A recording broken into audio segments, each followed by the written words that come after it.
தங்க முட்டையிடும் வாத்து. ஒரு கிராமத்தில் ஏழை விவசாயி ஒருவன் இருந்தான். அவனிடம் ஒரு அழகான வாத்து இருந்தது. ஒரு நாள் காலையில் அந்த வாத்து ஒரு தங்க முட்டையை இட்டிருந்தது.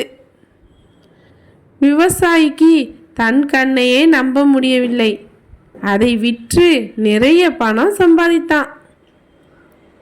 மறுநாளும் அதே போல அந்த வாத்து ஒரு தங்க முட்டையை இட்டது. இப்படியே தினமும் ஒரு தங்க முட்டை கிடைக்க அந்த ஏழை விவசாயி மிக விரைவிலேயே பெரும் செல்வந்தனானான். செல்வம் சேர சேர விவசாயிக்கு பேராசையும் அதிகரித்தது. இந்த வாத்து தினமும் ஒரு முட்டை தருகிறது என்றால் இதன் வயிற்றுக்குள் எத்தனை முட்டைகள் இருக்கும்?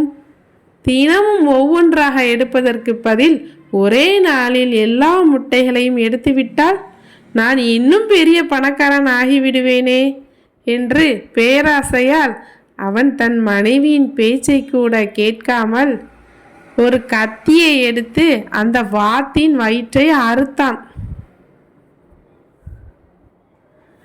வாத்தின் வயிற்றின் உள்ளே ஒரு தங்க முட்டை கூட இல்லை.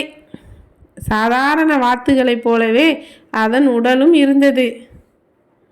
அந்த வாத்து இரத்த வெள்ளத்தில் துடிதுடித்து இறந்து போனது. தனக்கு தினமும் செல்வம் தந்த அந்த அதிசய வாத்தை தன் கையாலே கொன்று விட்டோமே என்று விவசாயி அழுது புலம்பினான். ஆனால் இறந்த வாத்து மீண்டும் வருமா? அவனது பேராசையால் அவனுக்கு கிடைத்து வந்த அந்த தங்க முட்டைகளும் நின்று போனது. கதையின் நீதி: பேராசை பெரும் நஷ்டம். கிடைப்பதை கொண்டு மகிழ்ச்சியாக வாழ கற்றுக்கொள்ள வேண்டும். குழந்தைகளே, இந்த அற்புதமான கதை உங்களுக்கு பிடித்திருந்தா லைக் பண்ணுங்க. இதுபோல சுவாரஸ்யமான கதைகள் இன்னும் நீங்கள் பார்க்கணுன்னா நம்ம சேனலை சப்ஸ்கிரைப் பண்ணுங்கள்.